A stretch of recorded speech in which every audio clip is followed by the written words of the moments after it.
Liam and Emma, a couple from Charleston, South Carolina, seem perfect. He is 34, an HR manager at a large logistics company, known for his honesty. She is 32, a senior recruiter at a staffing agency, charismatic and respected. They have been together for 8 years, regularly attend church, travel, and enjoy romantic dinners. Their friends admire their harmony. But behind a facade of happiness lies a crack. Liam dreams of having children, and Emma only pretends to share his dream in order to support him. Liam and Emma appear to be the ideal couple in Charleston, South Carolina. At 34, Liam managed HR for a bustling logistics firm, earning respect for his fair decisions in hiring and disputes. Colleagues often sought his advice on tough calls, like mediating conflicts or ensuring ethical practices during layoffs. He handled it all with steady resolve, never compromising his principles. Emma, 32, excelled as a senior recruiter at a staffing agency, linking professionals with top companies in the region. Her knack for spotting talent made her indispensable. Clients praised her for quick, spot-on placements that boosted their teams. She thrived on the challenge, negotiating deals and building networks with ease. Married for 8 years, they built a life of shared routines that strengthened their bond. Sundays meant attending services at their local church, where they volunteered together, Liam organizing community outreach, Emma leading youth group discussions. Weekends often involved short drives to nearby beaches or hiking trails, packing picnics, and exploring new spots. They made time for date nights twice a month, trying new restaurants or catching live music downtown, always laughing over shared stories from their early dating days. Friends envied their connection. At gatherings, Liam would surprise Emma with small gestures, like refilling her drink without asking or sharing inside jokes that lit up her eyes. She reciprocated by planning thoughtful outings, such as a spontaneous road trip to Savannah for their anniversary, where they wandered historic streets and talked about future dreams. No major fights marred their relationship. Minor disagreements dissolved through open talks, rooted in mutual trust. Yet one unspoken tension lingered. Liam yearned for fatherhood deeply. From their first years together, he spoke of it with quiet passion, imagining teaching a child to throw a ball, offering guidance through school challenges, creating family traditions. After tests revealed his infertility, they pursued options, fertility treatments, consultations with specialists, even considering donors. Each failure hit Liam hard, though he masked his disappointment to spare Emma. She supported him tirelessly, researching clinics online, booking appointments, and maintaining hope during setbacks. "We'll figure this out," she'd say, holding his hand after negative results. But what Liam didn't know was her true feelings. Emma lacked the same desire for kids. Her efforts stemmed from love, a silent sacrifice to fulfill his dream. She never confessed this, fearing it might fracture their harmony. Instead, she played the role of optimistic partner, suggesting new approaches and comforting him when hopes faded. Life rolled on smoothly. Liam advanced at work, leading a team expansion that required late hours but brought fulfillment. Emma closed big contracts, celebrating with team lunches where her charisma shone. Their home life remained steady. Mornings with quick breakfasts, evenings unwinding over TV shows or board games. They traveled during holidays to the mountains for skiing or Florida for beach escapes, recharging their connection.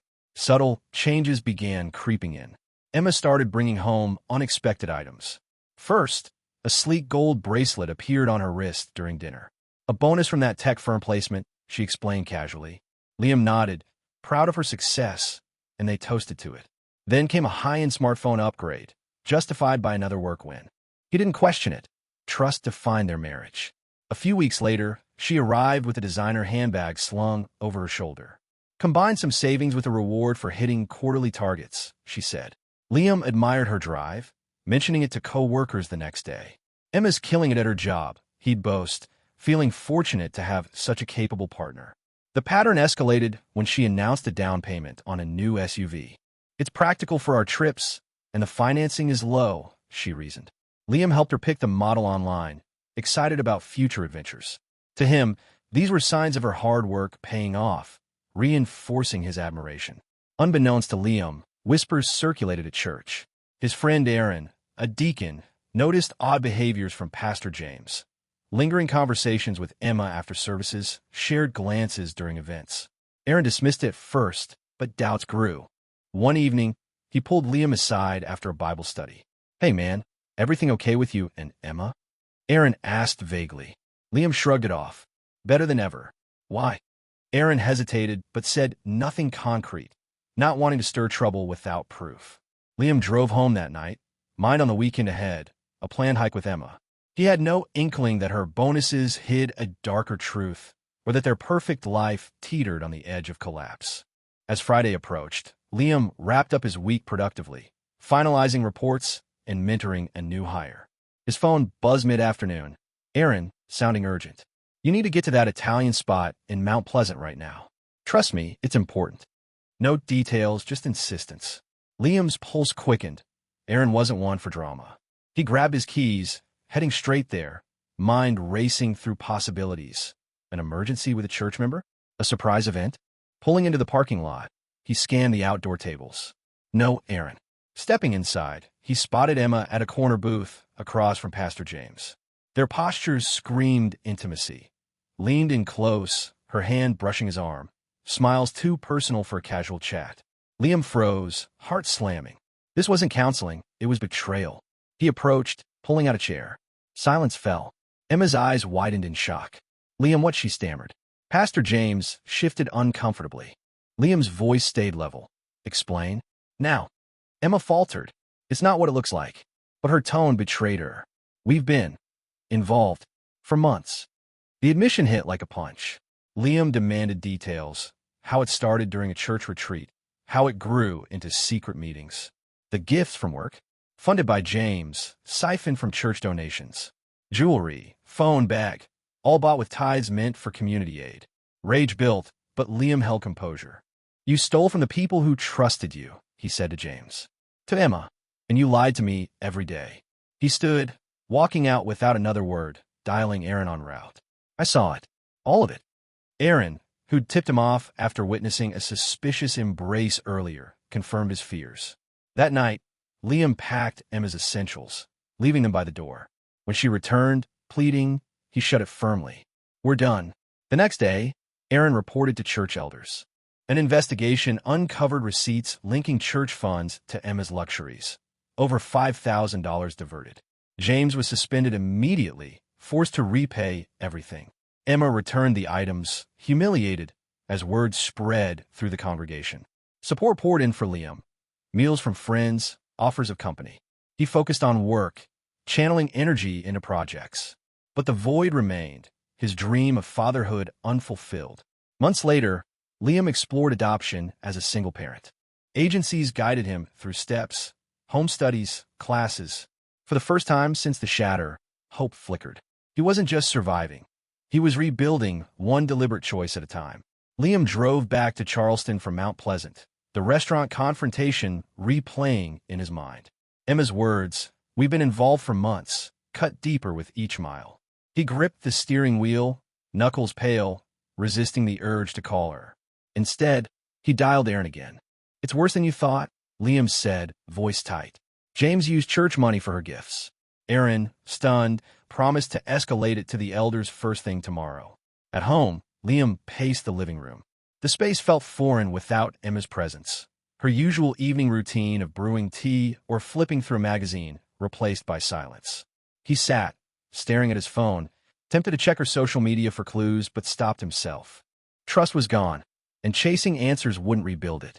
He began gathering her essentials, toiletries, a few changes of clothes, her laptop. By midnight, 2 suitcases sat by the front door, a clear message. Emma arrived hours later, knocking softly. "Liam, please, let's talk," she pleaded through the door. He opened it, face unyielding. "You've said enough. Take your things and go." Her eyes welled up, but he stepped back, closing the door. She lingered for a moment, then left, the suitcase's wheels scraping the driveway.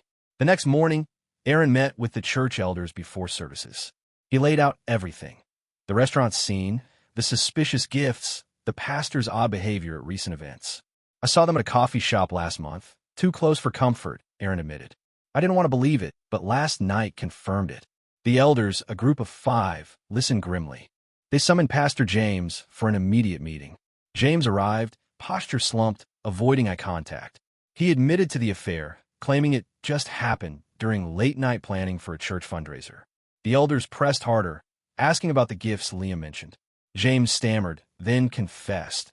He'd siphoned $5,200 from the church's discretionary fund, meant for community outreach, to buy Emma jewelry, a phone, and part of her SUV's down payment. Bank records, pulled by the treasurer, confirmed transfers to vendors and a payment linked to Emma's name. The elders acted swiftly. James was stripped of his duties, effective immediately, with no chance of reinstatement.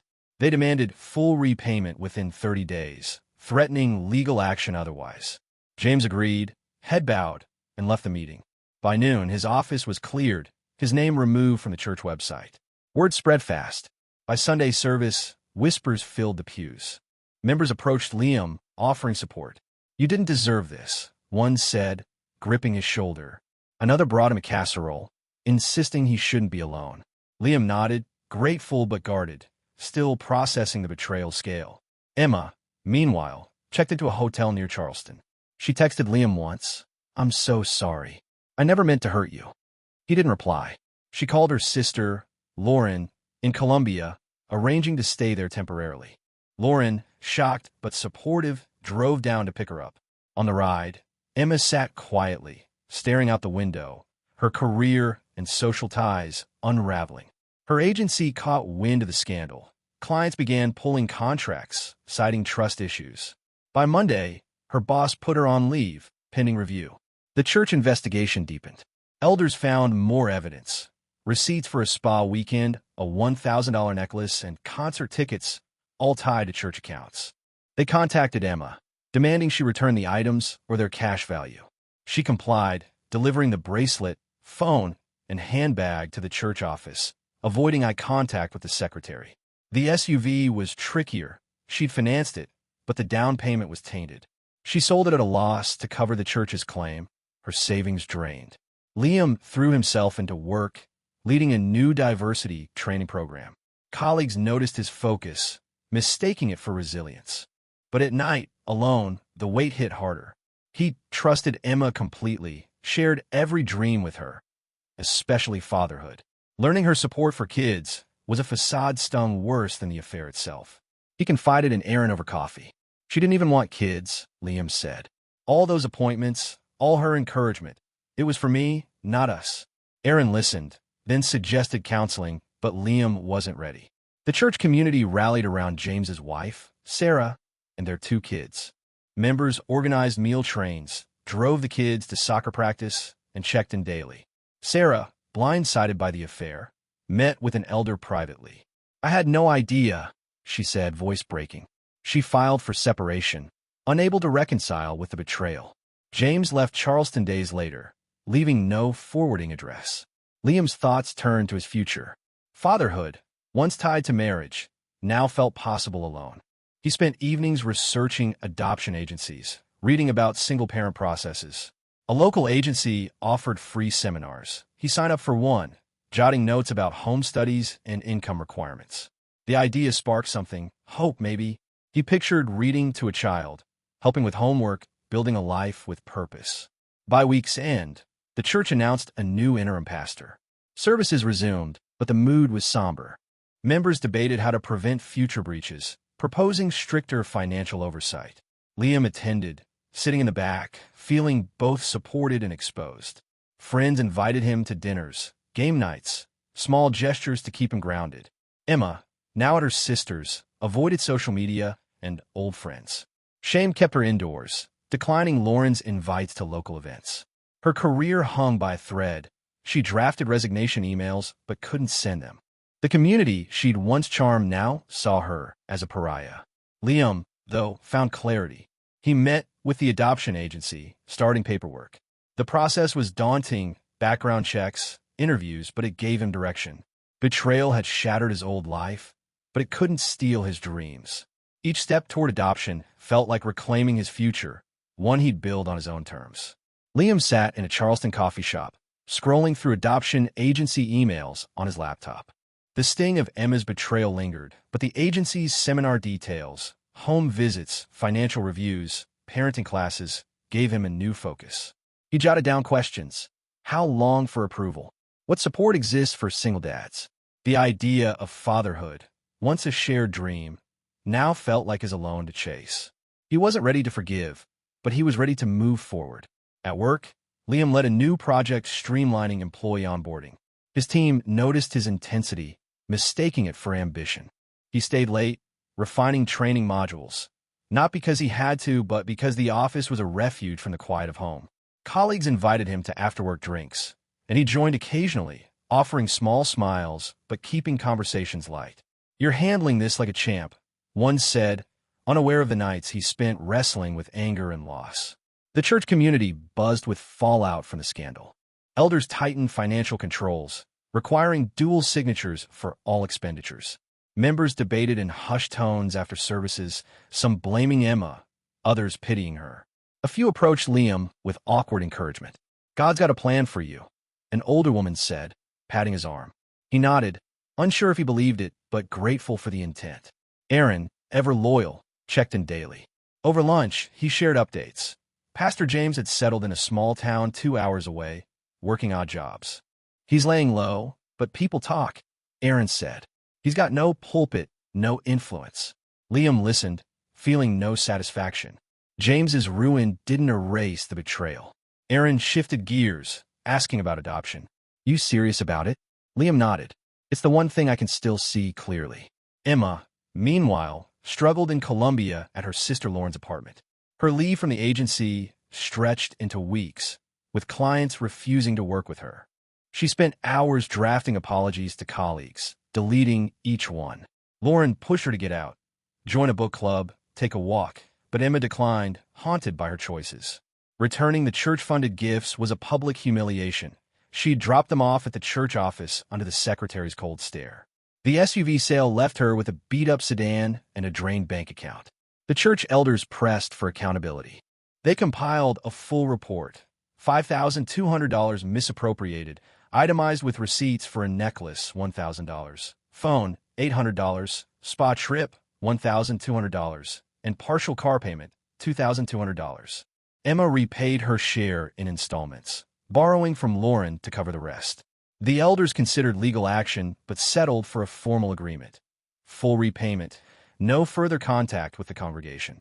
Emma signed, sealing her exile. Sarah, James's wife, leaned on the church for support. Volunteers drove her kids to school events, and a counselor offered free sessions. She started divorce proceedings, her resolve hardening after learning the affair spanned months. "He preached trust while breaking it," she told an elder, voice steady. The kids, confused but resilient, leaned on youth group friends, unaware of the financial details. Liam attended his first adoption seminar on a rainy Saturday. A caseworker explained the process: background checks, home inspections, 6 months of classes. Single applicants faced scrutiny, but approvals were rising. Liam took notes, heart racing at stories of successful placements. A single dad shared his journey, describing the moment he met his daughter. "It's not easy, but it's everything," the man said. Liam left energized, scheduling his first home study. Back home, he reorganized his spare room, picturing it as a child's space, bookshelves, a small bed, maybe a toy chest. He researched schools, pediatricians, local parks. The tasks grounded him, each one a step away from the past. Friends noticed a shift. His faint smiles grew genuine. At a coworker's barbecue, he laughed at a bad joke, surprising himself. Emma faced a reckoning. Her agency called, offering a demotion or resignation.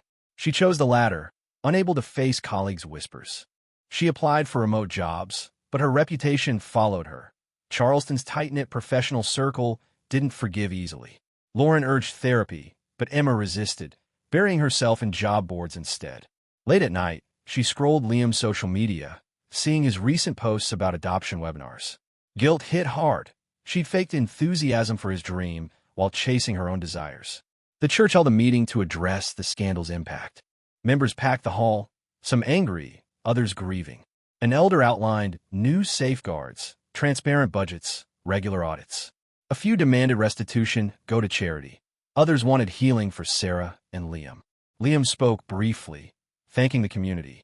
"I'm moving forward, not looking back," he said, earning nods. It wasn't closure, but it was progress. Liam's adoption journey gained traction. He passed the initial screening, impressing the caseworker with his stability and commitment. She warned of challenges, wait times, emotional toll, but Liam was undeterred. He signed up for parenting classes, learning about trauma-informed care and child development. Each session fueled his purpose, replacing the void Emma left. As weeks passed, Charleston's gossip faded.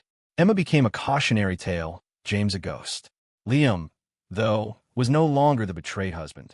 He was a man rebuilding, driven by a dream bigger than his pain. The adoption agency sent forms for his next steps, references, financial statements. He filled them out meticulously, envisioning a future where betrayal didn't define him, but fatherhood might. Liam's days settled into a new rhythm, one anchored by purpose rather than pain. His adoption journey became a lifeline, each step forward distancing him from the wreckage of his marriage. He attended weekly parenting classes at the adoption agency, absorbing lessons on bonding with children from foster care. The caseworker, impressed by his focus, moved him to the next phase, a detailed home study. Liam spent evenings preparing, ensuring his house met safety standards, securing cabinets, checking smoke alarms, clearing space for a child's room. Work remained his anchor. He spearheaded a new initiative to improve employee retention, presenting strategies to executives who praised his clarity under pressure. After hours, colleagues invited him to trivia nights or weekend hikes, sensing his gradual return to himself. Liam joined, engaging more than before, though he kept his adoption plans private. Only Aaron knew, offering steady encouragement. "You're building something real," Aaron said over burgers one evening. "That's strength." The Charleston church community continued healing from the scandal. Elders implemented new financial protocols, including monthly audits posted online for transparency. Members donated to restore the misused funds, directing them to a local food bank. Services felt lighter, with an interim pastor leading sermons focused on unity. Some still whispered about Emma and James, but the gossip faded as the congregation rallied around Sarah and her kids.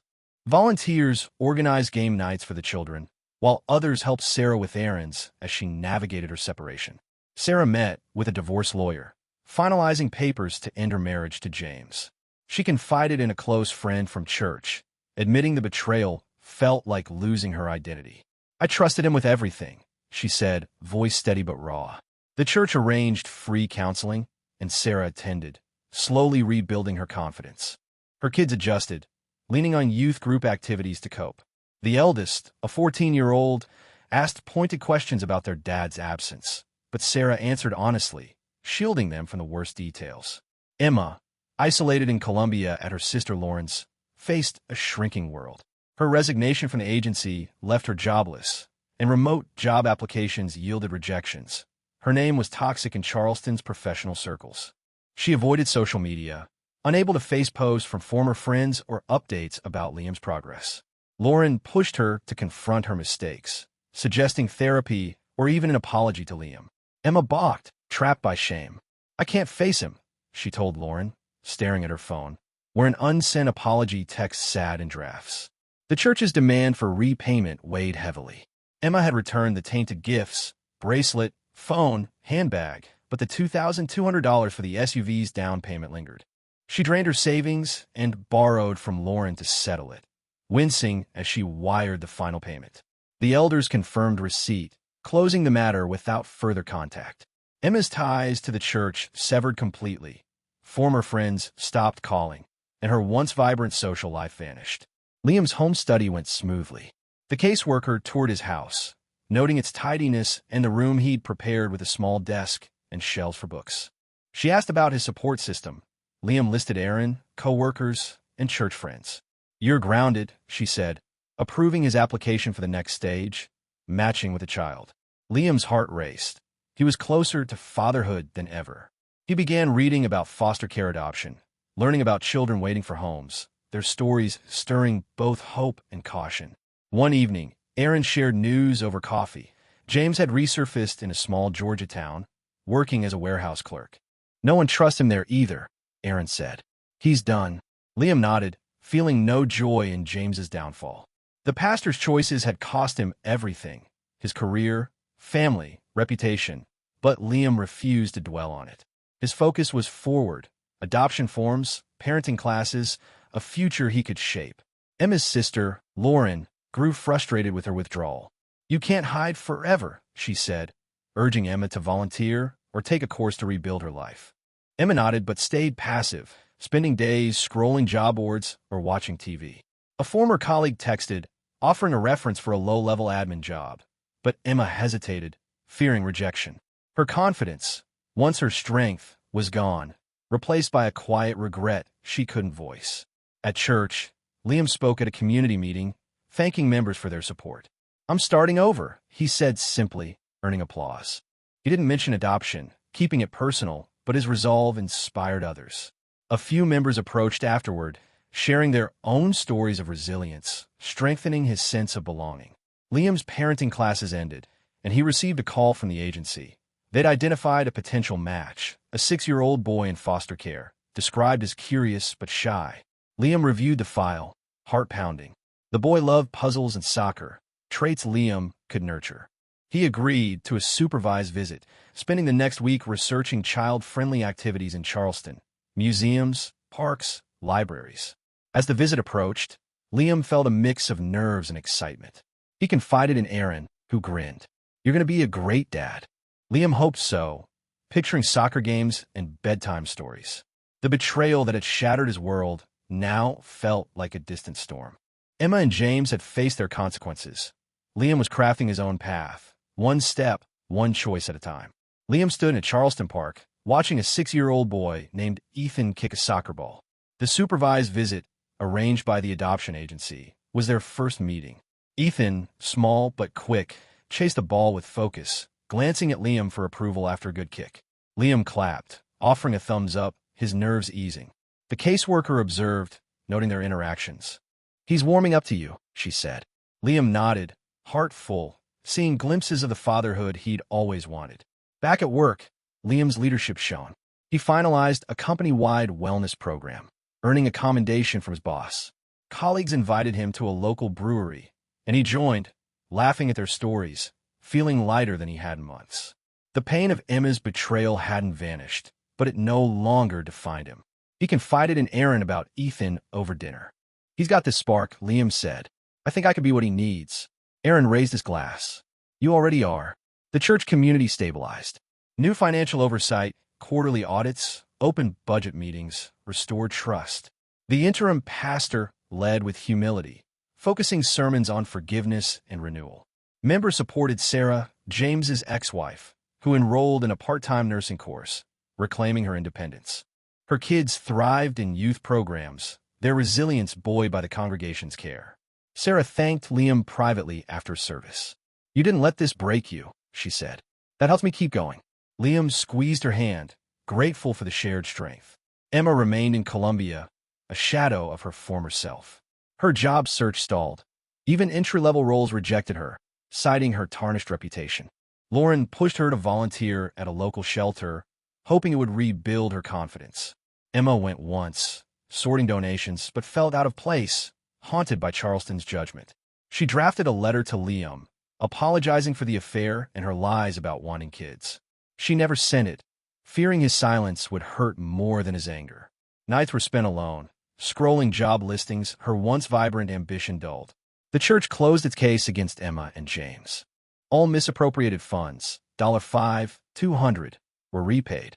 The elders donated an equivalent sum to a local charity, turning betrayal into community good.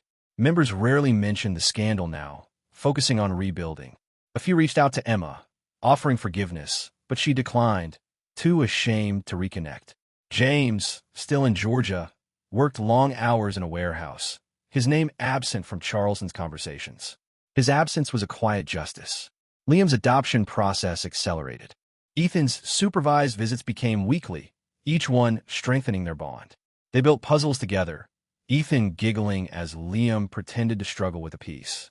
At a park picnic, Ethan asked, "Will I live with you someday?" Liam, caught off guard, smiled. "I'm working on it, buddy." The caseworker approved unsupervised visits, citing Liam's stability and Ethan's growing trust. Liam prepared his home, adding a soccer goal in the backyard and books about dinosaurs, Ethan's favorite. At work, Liam mentored a new HR recruit, sharing lessons from his own career. His confidence grew, mirrored by his adoption progress. He completed financial disclosures, proving he could support Ethan. Friends noticed his renewed energy. At a church potluck, he shared a story about Ethan's soccer skills, earning laughs and warm nods.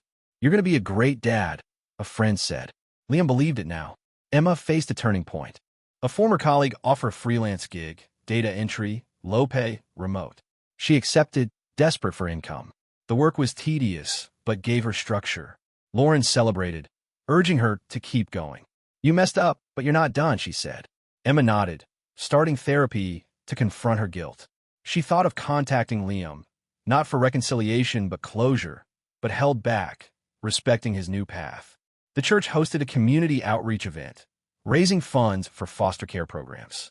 Liam volunteered, inspired by Ethan's story. He spoke briefly, sharing his adoption journey without mentioning Emma. "Kids need someone who shows up," he said. The crowd applauded, and the event raised $3,000, part of which supported agencies like Liam's. It felt like a full circle, his pain fueling something positive. Liam's final adoption hearing loomed. He submitted references from Aaron, co-workers, and church members, all praising his character. The caseworker visited again, confirming his home was ready. Ethan stayed overnight for the first time, falling asleep watching a movie. Liam watched him, feeling a quiet certainty. This was the life he dreamed of, not tied to Emma, but built on his own resolve. As the hearing approached, Liam reflected on the past year. Emma's betrayal had shattered his trust, but also forced him to redefine his future.